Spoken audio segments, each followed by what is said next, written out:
Hello gentlemen, today I'm going to introduce you a topic that's really boiling among the people, especially the farmers, but believe me, that's going to affect all of us penultimately. The Indian farms reforms in 2022, which was brought by the present government, is being in fact discarded so vociferously that there is a stalemate, and it seems like neither the government nor the farmers associations, which comprise basically a 40 leading organizations, and they all are united in voicing their concerns, and they would like that to be addressed by the present government, which appears to be not at all budging on this point, probably because it is considered these bills to be landmark, and so to say that they believe that these bills have been brought to safeguard the genuine interest of the largest farming community, which in fact comprises of around 70% of the Indian masses, and the rest of the people who are directly and indirectly involved with agro-based industries are going to be affected probably adversely, and the government is touting that it's going to benefit the larger masses, removing the intermediaries and digitizing the platforms of selling their produce and getting them the right prices and the freedom to choose where to sell without any physical boundaries, and removal of all those intermediaries or government centers. I mean, that we call mandis. Those mandis, which have been there for the last so many decades, and it has been working perfectly fine for the sales and purchase and produce being brought through those mandis, the collection centers, or you can say the selling points, and there's a minimal cost, and it has been working fine over the years with a pre-arrangement. But the government hurriedly, in fact in a hush-hush manner, promulgated without consulting the concerned parties in a haste.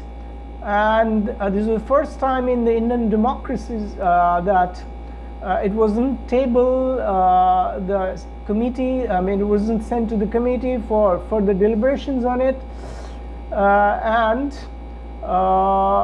even the opposition parties, they voiced their genuine concerns, and they in fact walked out of the parliamentary sessions. But just by an unprecedented or unconventional way of voting it to make the law was passed, and there was a simmering discontent among the farmers, and they were at a loss, and they didn't know about the nitty-gritties of those bills, which have been not only, I mean, they're no more ordinances, they have become bills, and they're already into force, into motion. And those three bills that I'm going to briefly talk about that might help you understand them in a better way. The first one is termed as Farmers Produce, Trade and Commerce Production and Facilitation Act 2020.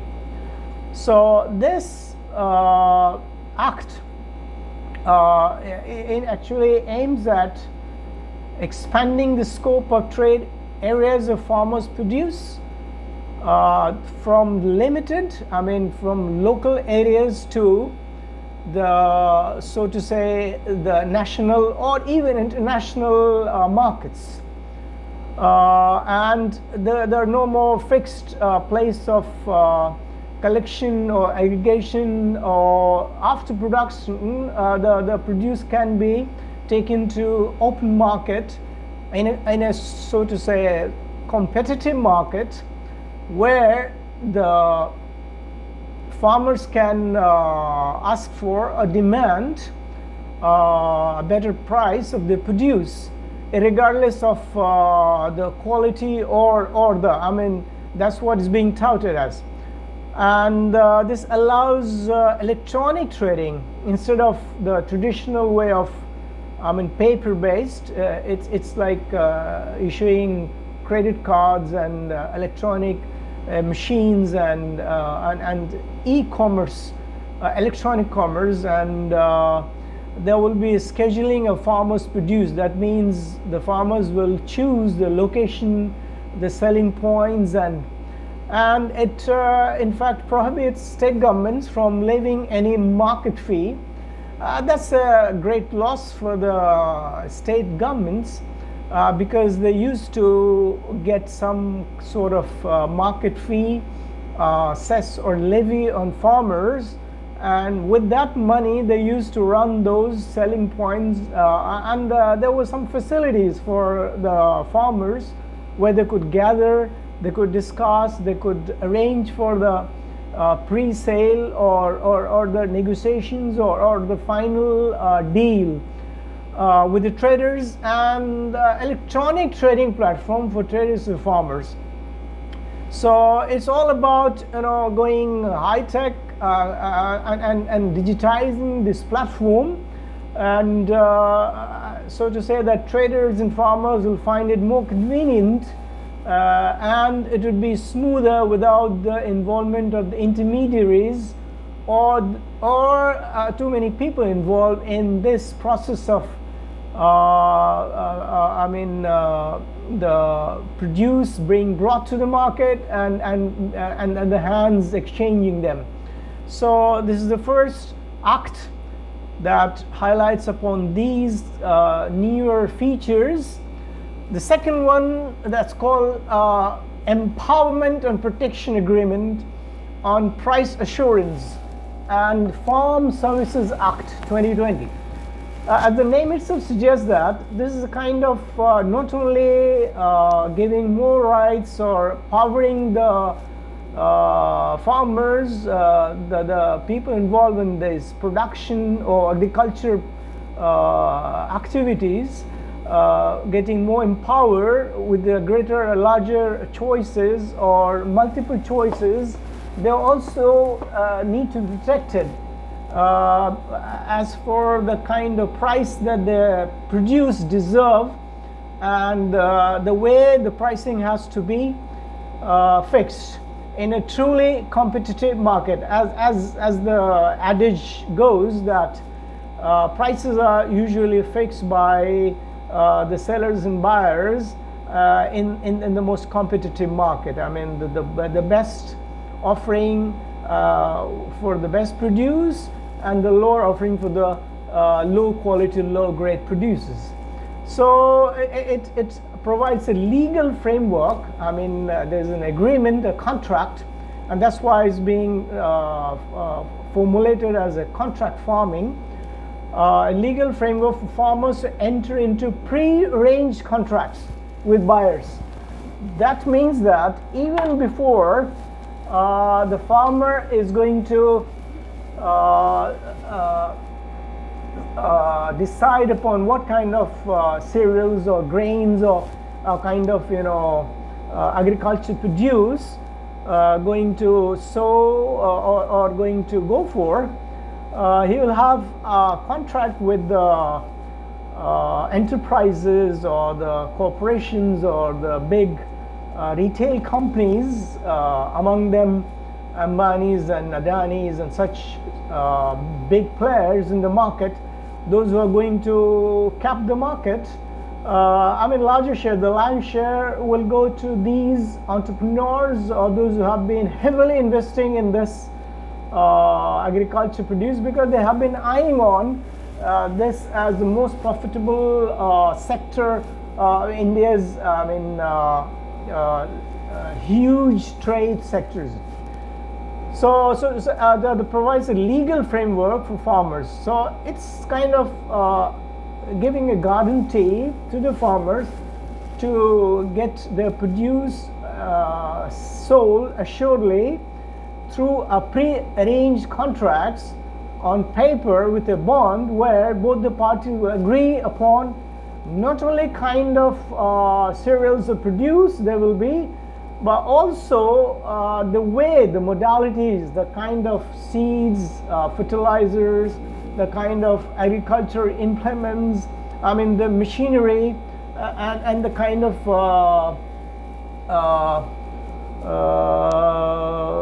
manures or the high quality, high yielding breeds.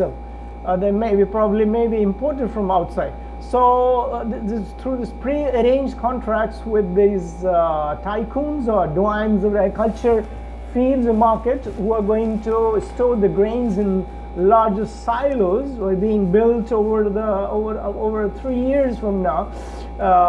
They have been working on this. Probably they have been pre-informed. They were aware that this is law is going to be brought into effect, and the farmers, and they are going to enter into a contract farming, and that's what is being feared the most by these innocent traditional farmers with low, very small land holdings, with too much of dependence for only their subsistence agriculture, and the rest of the produce to be sold in the open market.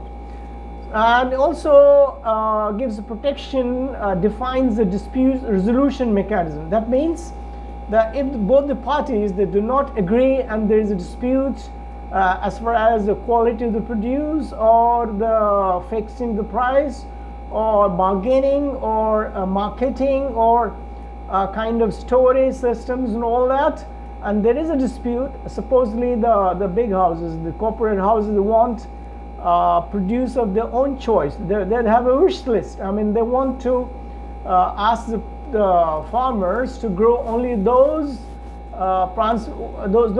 crops or to produce which will fetch them better returns, a better income, because they are solely driven by a profit motive, and they will never go for those other than the essential commodities.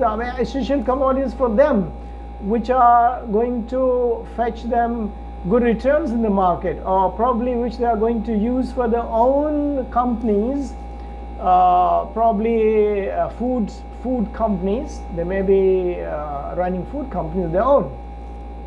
Anyway, this second agreement is to empower, so to say, and to protect the rights of the farmers, but it's still we have to wait and see whether this is the protection, or this is in fact an encroachment or an infringement upon the basic rights of the farmers. And when it comes to the dispute, the dispute resolution mechanism will be tilted, will be prone to lots of defects, that our judicial system is much afflicted with. We know that even in the court case, in normal criminal procedures or redressal forums, it's usually the time mechanism justice gets delayed and there's no justice at all sometimes. The third bill, that's known as Essential Commodities Amendment Act 2020. This act removes foodstuffs such as cereals, pulses, potato, onions, edible oilseeds and oils from the list of essential commodities, as if they're no more the most sought after, the most needed, much needed basic survival commodities, and they have been removed. Stock holding limits such items. I mean, you could store or hoard, as much as you can. I mean, it's to your heart's content or it's to your profit's content. I mean, there'll be big granaries, and those will be used up for storing the essential commodities where there will be an acute scarcity or shortage in the market of such commodities, and here lies the game of taking profits on a big margin. So these big corporate houses, they will be making a lot of money out of this distress caused, probably intentional distress, probably intentional shortage, and this is what is called profiteering or black marketing. So in other words, this black marketing is being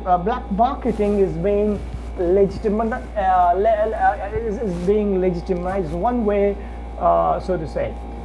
So in fact, the act requires that imposition of any stock limit on agriculture produce be based on price rise.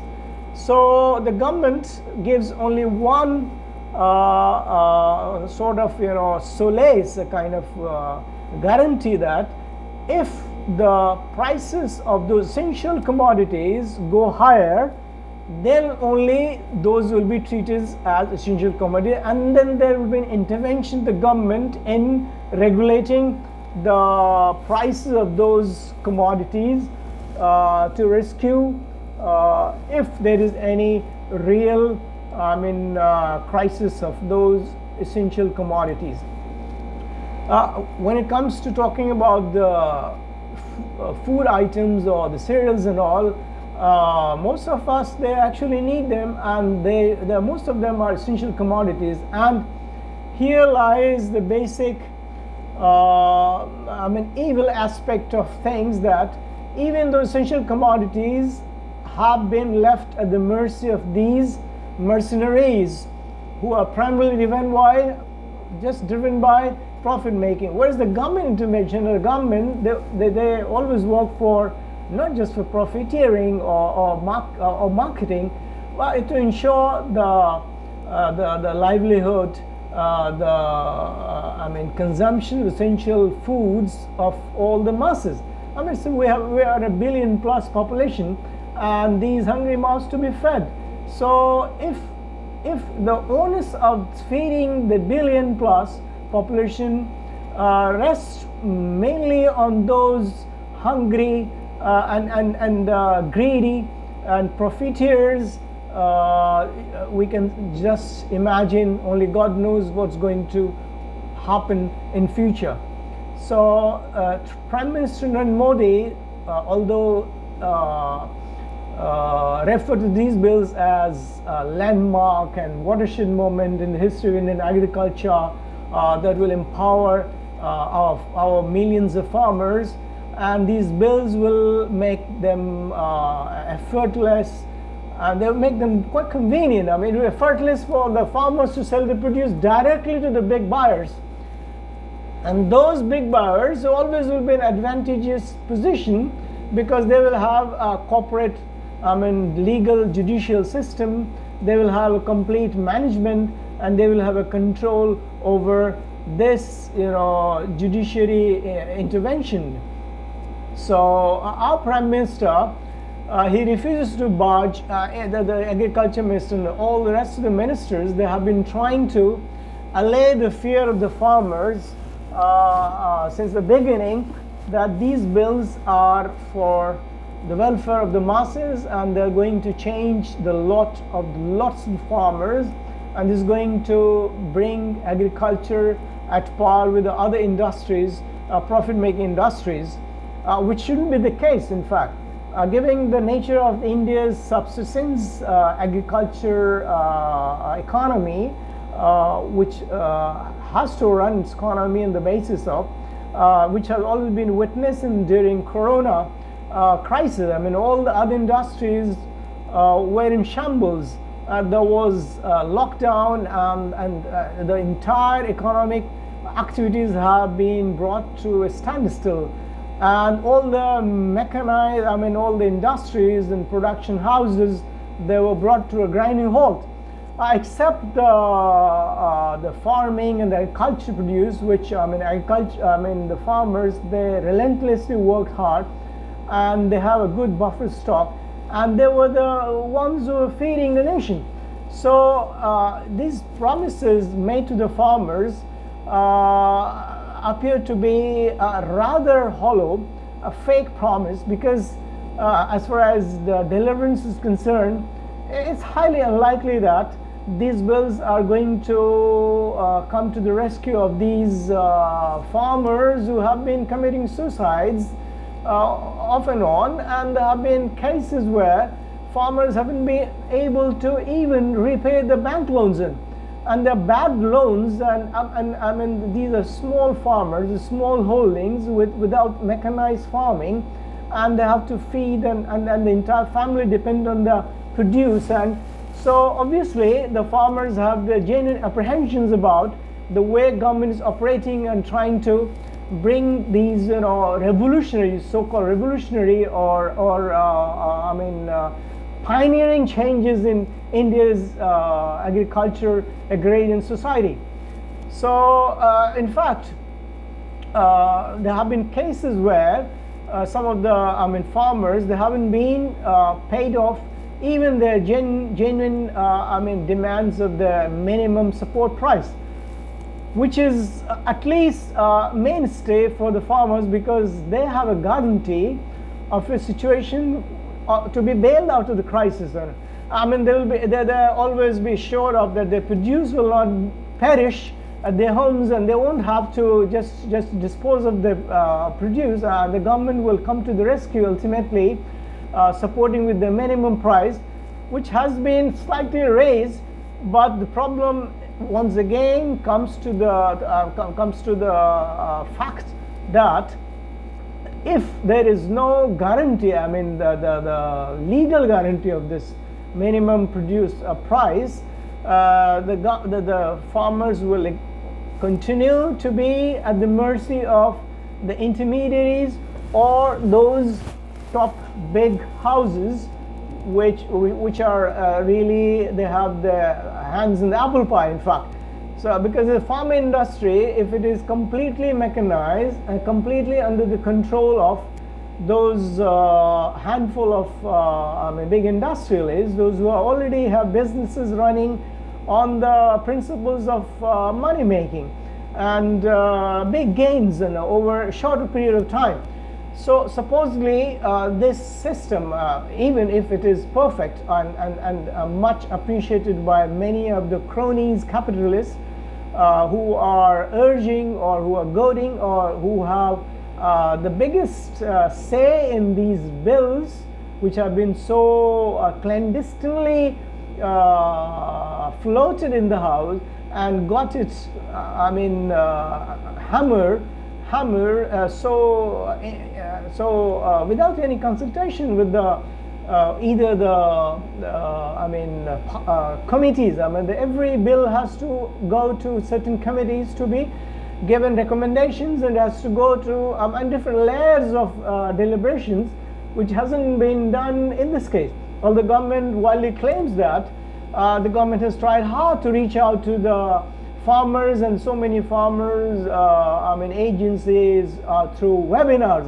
They say that thousands of webinars have been conducted to convince the farmers that this is in the best interest of those people who have never been invited to, and those who are so, they're not lettered people, and they don't even understand the complications of bills behind. And the kind of safeguard that has been given, the legal safeguard, that's based on film stick ground. You will have the judicial magistrate, and who will be always run or influenced by these corporate big lawyers. We know the cases. I mean, like Facebook and Google and these conglomerates, they have the whole team of attorneys, those who are well versed and those who are pundits in their professions, and they never ever even the government, I mean USA government, has never been able to nail them. There have been cases of fraudulence of the tax evasions of those companies and the big houses, but despite all the committees and they haven't been held accountable for there, because they have hundreds of ways of fishy deals, and the poor farmers will have no say. In fact, they will be the only victims when any rift arises and there is any arbitration on their behalf. So in fact, there won't be any legal arbitration, and that's why there has been a widespread resentment and dissatisfaction about these bills, and the misapprehensions have resulted in en masse protests. And now we see the situation has come to such a pass that the entire Delhi borders have been conflagrated and have been thronged by those angry and disgruntled and resented farmers who have been there for the last 1 month or more than a month in this chilly, biting, cold weather with their families. In fact, men, women, children, and people of all ages, all farmers from all ranks of society, they have been waiting for the government to give a nod to and a repeal of those 3 obnoxious bills, and probably they want to go home rest assured that their livelihood will not be snatched by these 3 draconian laws. In fact, I'll call them draconian apparently, because all these kinds of laws, which appear to be based on flimsy ground and promising and rosier and removing a digital platform, that doesn't work so far in this basically essentially rural based agrarian pastoral economy that our India is known for.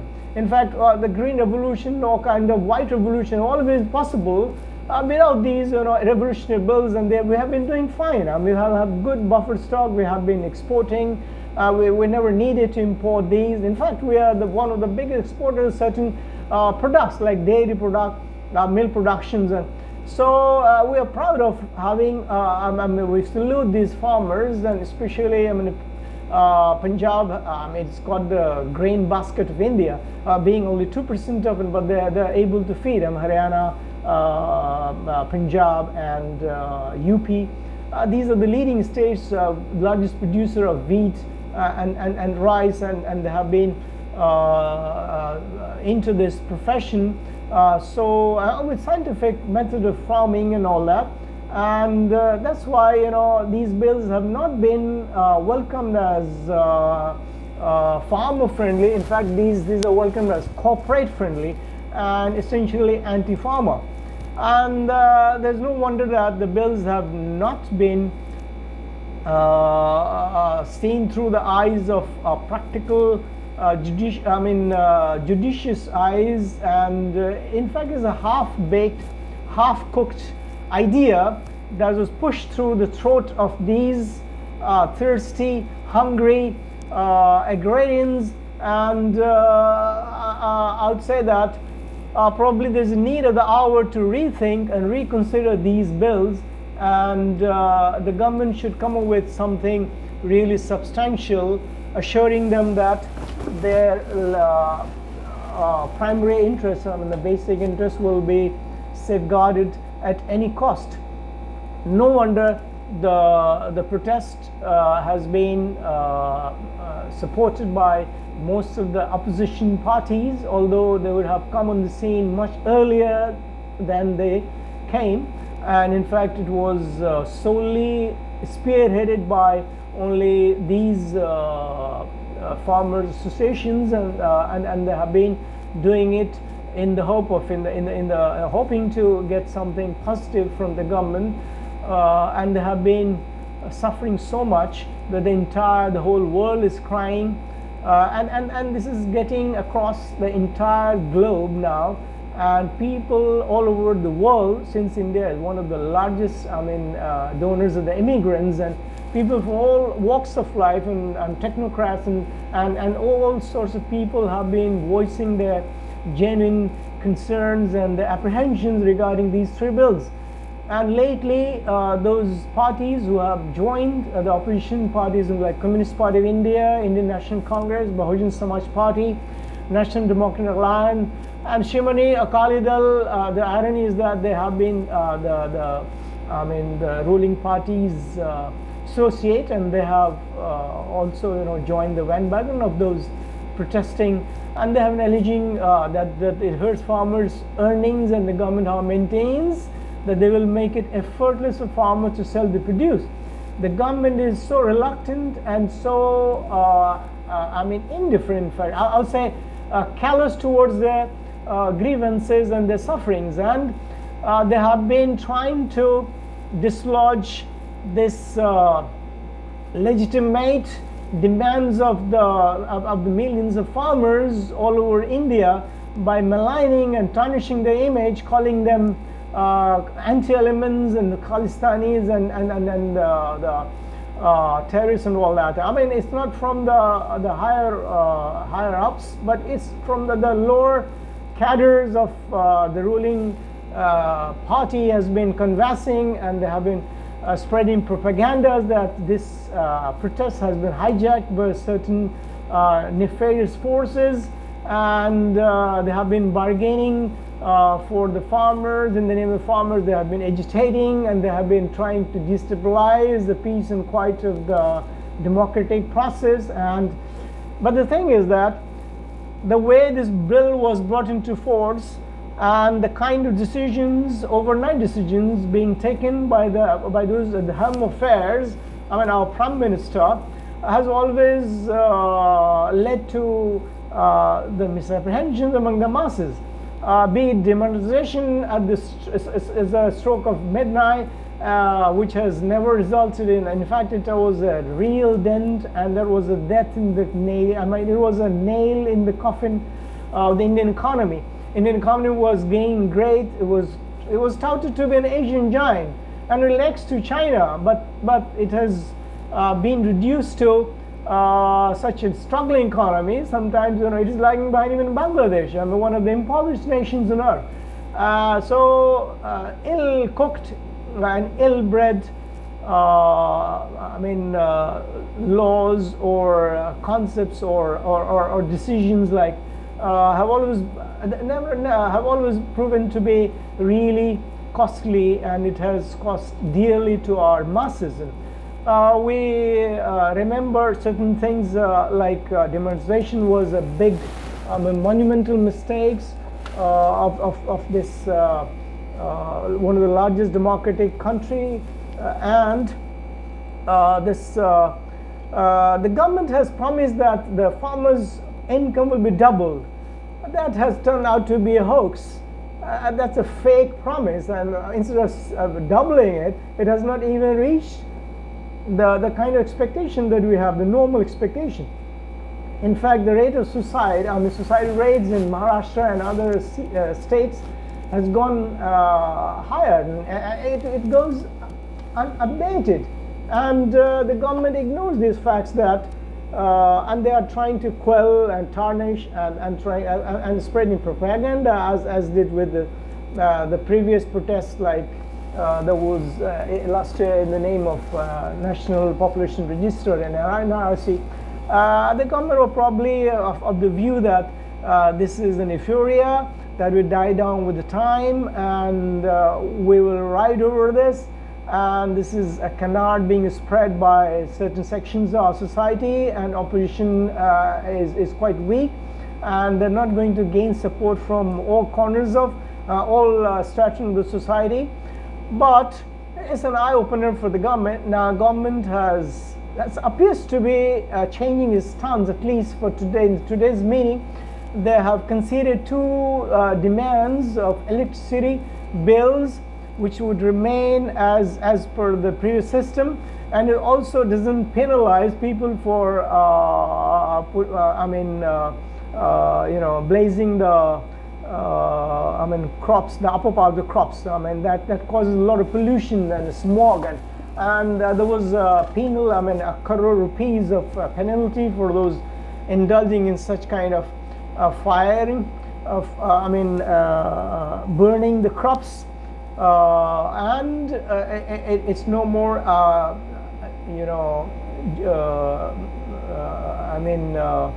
a criminal offense. It has been decriminalized so far. So government has just taken one step in the right direction today, but that's only a paltry promise of removing them, and the real impasse or stays the same, and they have rescheduled meeting after a couple of days, perhaps on 4th of January, when they will be further deliberating and exchanging their thoughts on, but the farmers, they remain really assertive, and they are positive that they would not rest unless and until these draconian laws, anti-farmers law, have been repealed or made annulled. The government is ready to bring about certain modifications or amendments, but the kind of amendments that farmers they're wanting, if they are carried out, the bills will remain, will lose its teeth, and it would be like a toothless tiger. So ultimately, the only solution, the